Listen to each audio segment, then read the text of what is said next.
A new study finds low muscle mass is linked with increased risk of developing Alzheimer's as well as having a stroke. In today's show, we're going to talk a little bit more about this paper titled Appendicular Lean Mass and the Risk of Stroke and Alzheimer's Disease, a Mendelian Randomization Study. Okay, so this study sought to investigate the potential causal relationships between appendicular lean mass and the risk of stroke and Alzheimer's disease using what's known as Mendelian randomization, which we're going to talk about. Mendelian randomization utilizes genetic variants as instrumental variables to assess causal relationships between exposures and outcomes, such as how much does loss of lean mass contribute to increased risk of having a stroke or developing dementia or Alzheimer's. Now, what's interesting about Mendelian randomization is they're using genome-wide association studies as well as looking at what's known as SNPs or single nucleotide polymorphisms. And these are subtle variations in different genes that change genetic expression. We all have different SNPs for different genes. For example, if you're an individual who can drink coffee late in the day and not have that coffee consumption interrupt your sleep, you might have a single nucleotide polymorphism in a liver detoxification enzyme known as cytochrome P450 CYP1A2. There's all sorts of cytochrome P450 enzymes. And all of us have some inter-individual variability in these different enzymatic systems and pathways. So that is what a SNP is. And so essentially what these investigators sought to do using over 400,000 genome-wide association studies, were looking at individuals who were genetically prone to developing muscle loss or being sarcopenic. And what they found is that individuals who had high-risk genes for muscle loss and muscle wasting had increased risk of developing a stroke, both a large artery stroke as well as a small vessel stroke, and also developing Alzheimer's disease. So it turns out, and what's nice about these so-called Mendelian randomization studies is they help us better infer the causal relationships with a certain pathway or process being different and how that outcome may be affected. And what that means in this context is if you have low levels of muscle mass as you get older, you are at increased risk of having a small vessel stroke, a large vessel stroke, or also developing dementia or having Alzheimer's disease, which I think is really interesting. And I think it's important to understand because as the investigators say, ischemic stroke is one of the leading causes of mortality and long-term disability worldwide. I think all of us have, at least at some level, been affected by someone who has had a stroke. Individuals have memory issues. They have functional capacity issues. Oftentimes after someone has a stroke, they can't walk. They need 24-hour care. They can't do activities of daily living. This is really problematic. And we know that strokes are on the rise. Now, I think it's important to also acknowledge over the past several years, in fact, every April since 2020, we have reported the leading causes of death here in the US. The CDC reliably, the past 3 years, they have reported the leading causes of mortality and enumerated the causes of death, which were in this order for the past 2 years. Well, from 2020 through 2021, they were heart disease, cancer, and COVID-19. Then they were heart disease, cancer, followed by Alzheimer's disease, diabetes, suicides. I mean, it sort of changed in 2022.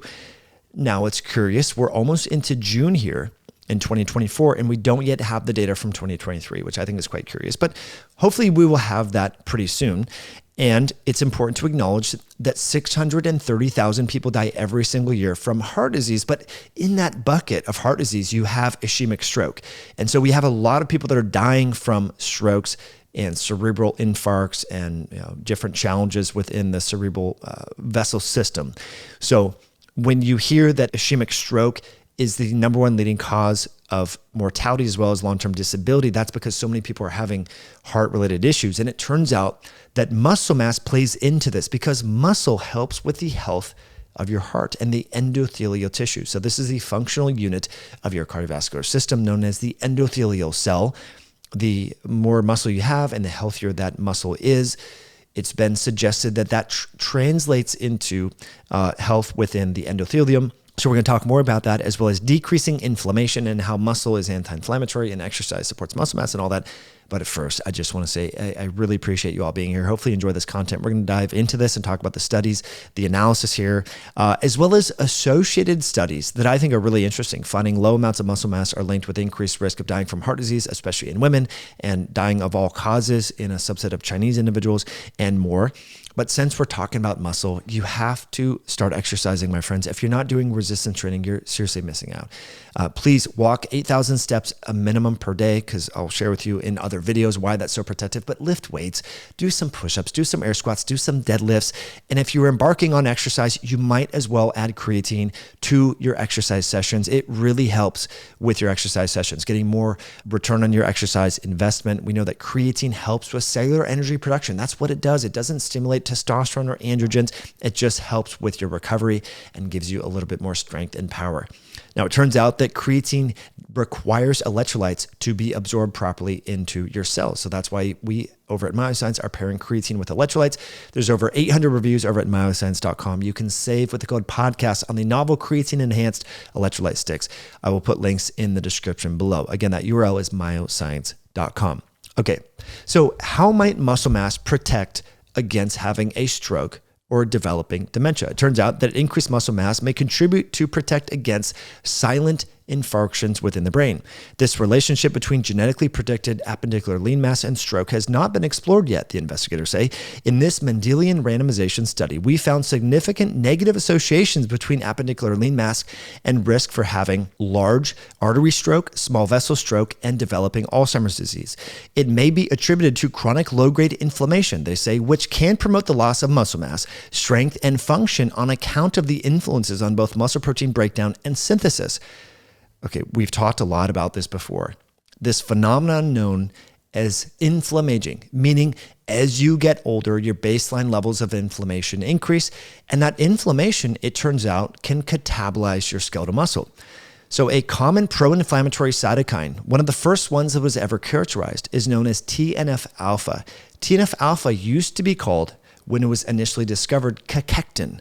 Why might that be? Because it was linked with cachexia, or the loss of muscle. People that are very inflamed, if you were to suffer from third-degree burns or have metastatic cancer, for example, you would have higher levels of smoldering background inflammation, higher levels of cachectin or TNF-alpha, and that would catabolize your muscle. So the ratio is skewed away from muscle protein synthesis, favoring muscle protein breakdown with increased amounts of inflammation. Now, you might be saying, okay, well, that means we need to reduce inflammation, and I would agree with that. One of the best ways to reduce inflammation is to walk 8,000 steps per day, not just all at once. Do little exercise snacks dispersed throughout the day. We recently published a video all about the science on that and how small little exercise snacks or walk breaks throughout the day help overcome what's known as exercise resistance. Exercise resistance characterizes how being sedentary prevents you from burning fat during exercise. This actually happens. This has been quantified by scientists and investigators, finding that when people are relegated to only walking 3,000 or 3,500 steps per day, when they go and do a 1-hour exercise session at 60% of their maximal heart rate, they actually don't oxidize that much fat in the post-exercise window compared to people who walk 8,000 steps per day.